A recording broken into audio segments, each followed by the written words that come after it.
You know, it's been raining, so they're not going to last too much longer, but these been paying off really nice as well. Got great sales for those, but it's really important that I find the right time of where it starts decaying for me to eliminate from the system, and you know, where I've had the optimum amount of harvest. You can see I still have nice amount of harvest, a lot of new flowers still, so I'm gonna hold on here. I'm gonna hold on maybe another 5 days. Forget about sustainability. You want to enrich ecosystems. Every being is equipped to live a positive, energetic balance. Keep it pruned. We are cultivating abundance. Not a problem to cut down trees. The problem is not planting them.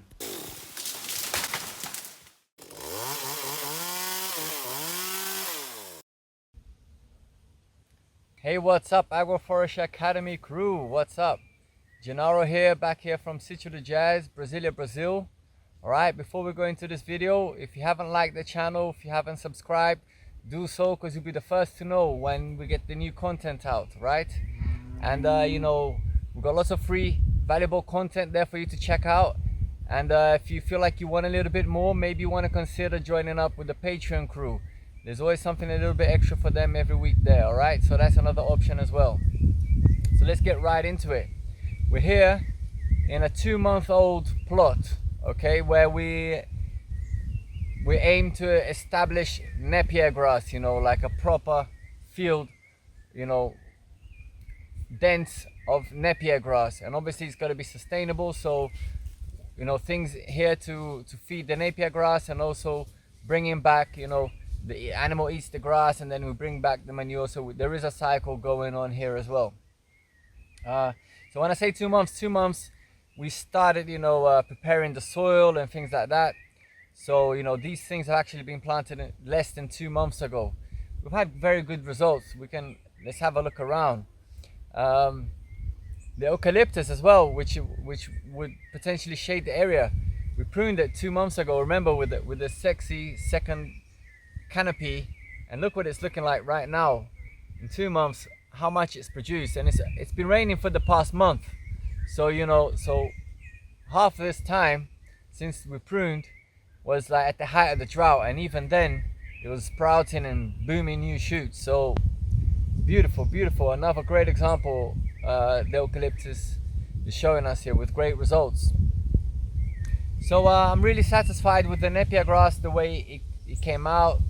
We've tested many systems of planting them, and I'm really convinced that this is the best so far. You know, go back to the videos we'll be showing you. This is part 4 now, part 4 of this series of this plot. So we showed you in the second video there how we like the 2 eyes in and 1 out, and really we had great results. So we'll keep on planting like that, and the idea is to plant the vegetables with the Napier grass, so we can really have booming Napier grass, and it's really proved to be successful. What we're doing here, we already reached the point where we're on our second cycle of vegetable crops. So this is the idea. I'm holding back the Napier grass. I'm doing at least 2 cycles of vegetables before I can let it, you know, shoot up and you know, become a mature adult plant. You know, when we have all the eyes and everything, we can still, you know, shred that and feed to the animals. So we've got to find the right balance between not only leaves, but also not too mature stems and stalks and eyes where the fibers are too hard to break down.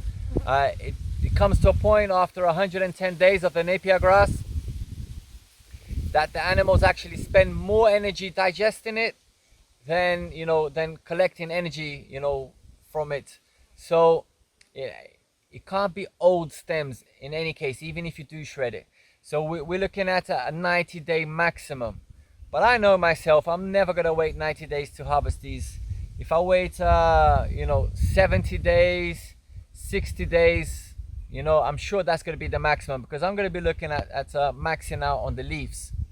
The problem is, if we don't let it grow and, you know, close up the area, then we have weed problems and things like that. So we'd like to find the right balance between letting the Napier grass close up and occupy the space, you know, shade off all the weeds and that, But what we do have in our favor is that since we've done veg twice, we've managed, to really eliminate weed through this process. Because obviously the vegetables has shaded off the weed with very little maintenance. And, as we do that twice, then we can really weaken off that seed bank that was here from those weeds and that.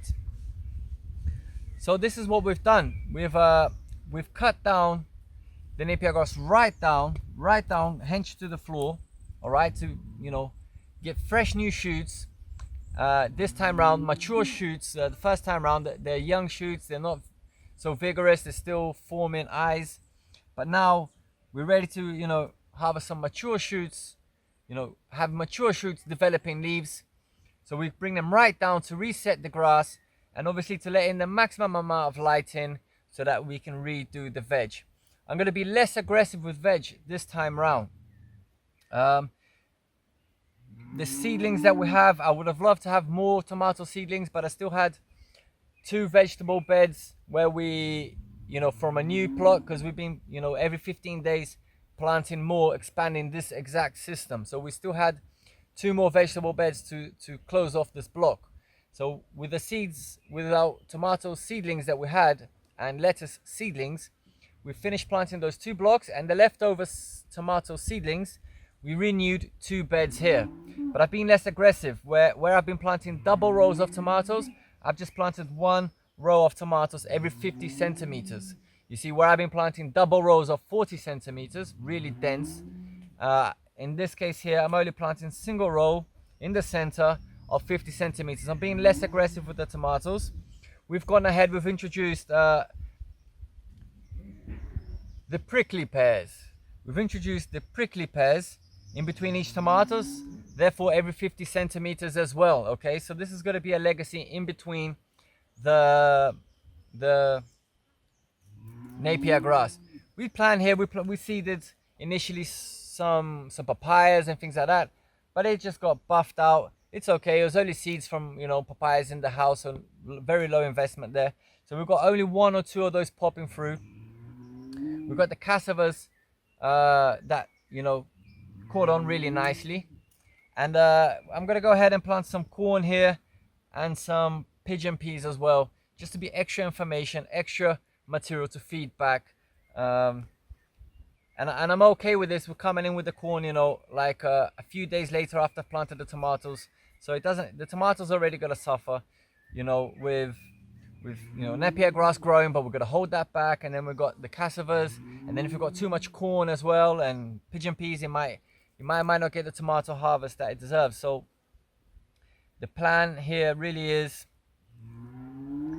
to ease up on the shading. So just a little bit of corn, a little bit of pigeon peas, and a few days later, so that the tomato comes out and has an early start, so it doesn't, comes out ahead of the corn, and in that crucial stage. And the corn that was here, I've shredded it and I've given it to the animals before even producing the actual corn. So we just very young corns, and just shredded the whole thing with the Napier grass and the corn that was here. We just shredded it all to the animals to really reset and bring the maximum amount of light. What we're going to do with these cassavas, well, we're actually going to prune them down now as well, even though they're very nice, beautiful, and they can really get a nice head start here. I am going to prune them down to delay that, give more chance for the tomatoes once again. Okay, so to do that, we're just going to go ahead and pick one like that and just snap it off. Just snap it off. Okay, and I'm actually going to go where it failed, where we planted it and it failed. I'm actually just going to go and plant this head like that. Okay, we do love to plant with a thick stem, nice healthy stems, where where it just gives you better fruit. And if you get thin stems like the point of the cassavas, we don't tend to plant these thin stems. They're lower quality. But I'll be honest, I've seen in a YouTube video recently for leaf production, I don't know about the roots, but I've seen for leaf production, if you stick in the head of just the tip like that, it produces a nice amount of organic matter as leafage as well. So maybe it's not going to have the same information to produce the roots, edible roots and things like that. But where it's failed, I'm going to go ahead and stick it, since I'm pruning this down. And I've seen, a reliable source, that they grow really well. So this is something I'm going to be experimenting this time round. All right, let's have a look around and see what the system is looking like. All right, so here we had those courgettes planted, and once they were done with, we eliminated them and returned them to the soil.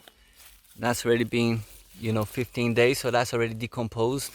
And so we've got the beautiful, just the spinach, covering the soil in consortium with the eggplant, the aubergine. All right, so there it is. There, the aubergines popping out there. They're quite healthy. Okay, so we've cut this grass a couple of times. So when things are a little bit confusing like this, I'm not cutting the grass hench on the ground, because I don't want to shade off the grass as well. So I'm giving it a good 25 centimeters cut, just to make sure it sprouts on top of the ground layer. Here we're in a situation where these tomatoes are looking great, but they need to ease up. So Monday morning we're going to be cutting this grass and doing the little bit of weeding so that we can get extra life on those tomatoes. Same thing happening here, right? We've got some great tomatoes coming through. All right, we're going to start these harvest of these ones now. That first couple of vegetable bed there that we've renewed, I did harvest so much tomato there, and it was so prosperous. It was so quick, but it was so prosperous. We had about a month worth of harvest, 3 weeks worth of harvest, but every day, we can say maybe 15 kilo tomatoes daily, for like 3 weeks. So it really pays off. Obviously we can have better results with the tomato with a lot more labor, and this is not my game here at the moment. So here we can see the example where we have the courgettes, and it's been raining, so they're not going to last too much longer, but these been paying off really nice as well. Got great sales for those. But it's really important that I find the right time of where it starts decaying for me to eliminate from the system, and where I've had the optimum amount of harvest. You can see I still have nice amount of harvest, a lot of new flowers still. So I'm gonna hold on here. I'm gonna hold on maybe another 5 days, get another 2-3 harvests here, because it's really cheap for me. The seeds, really cheap seeds, harvest a lot of courgettes and turn them around really quick. So soon I'm gonna open up the space so that when I start harvesting these tomatoes as well in about 5 days, we open up the space for them. And the grass here has never received a cut, so like I said, it's really thin initially. It's just one stem, Napier grass, right? So I wouldn't want to cut it down there right now, shade it off and things. So once I open this up, it will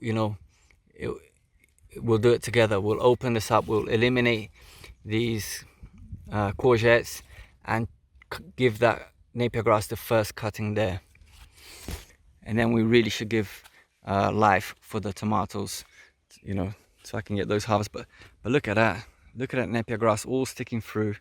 All right, apart from these ones here, all the ones on the back, they've been cut twice. And this is the rest of the system. This is something we've planted just recently now, this week, actually just yesterday. So we got the lettuce and the tomatoes, very, very similar system here with the cassavas and with the Napier grasses along the border. But you can see the evolution here. You can see the evolution, with the Napier grass especially, because you can see how it's bigger, and then here, right, and then we've got these new shoots coming up here. So these are very, very recent. These are about 15 days, and they're going to really, in the next 30 days, really man up now. So yeah, the lettuce, and you've seen this one already, that system a little bit earlier. All right, so just an update there, mainly showing you how we turned it over. We're going for our second vegetable harvest in the Napier grass beds. So you can see it's very viable. As you can see, this one here is only recently planted, but this system here is the one that's, you know, almost 2 months old already. And there's the legacy. Here's the legacy. All right, here's the legacy. We renew that. You know, we can plant veg again with the with the Napier grass. We only cut this yesterday, and we can see how much growth. Full 2 fingers, right? A full 2 fingers in a 24 hours. You can see here, not even 24 hours, because this was last night. You see there, a full 2 finger new shoot. All right, so we can see it everywhere how it's happening. A full 2 finger there of the Napier grass in 24 hours. And the tendency is for it to be more aggressive each time. All right, so like I said, I'm gonna prune down all of these cassavas. Yeah, and I'm not really worried at all about the prickly pears. They've been planted today. They're gonna be quite prosperous as well, every 50 centimeters in the center. So yeah, so from the Agroforestry Academy crew, if you like the video, give it a like and share with some friends, and don't forget to go back and check out, you know, the first, how this is all began, this, you know, how we prepared the soil, how we planted these Napier grass seedlings, how we showed you how we plant the cassavas, and a lot of instructions, and which this is a follow-up, a 4-week follow-up of the core of this Napier grass plot. So for now, till next time.